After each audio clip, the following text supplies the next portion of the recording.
জাতির জননেতা গণমানুষের প্রাণের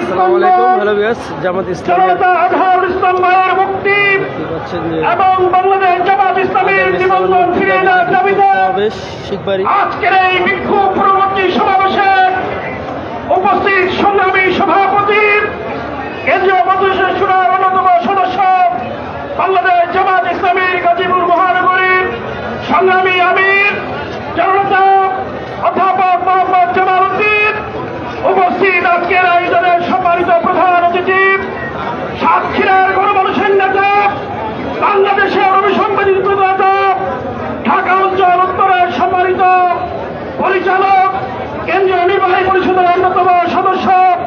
অধ্যক্ষ মোহাম্মদ ইনজুদুল্লাহ, উপস্থিত গাজীপুর জেলার সংগ্রামী আমির, উপস্থিত অন্যান্য দায়িত্বশীল বৃন্দ, সম্মানিত শহীদী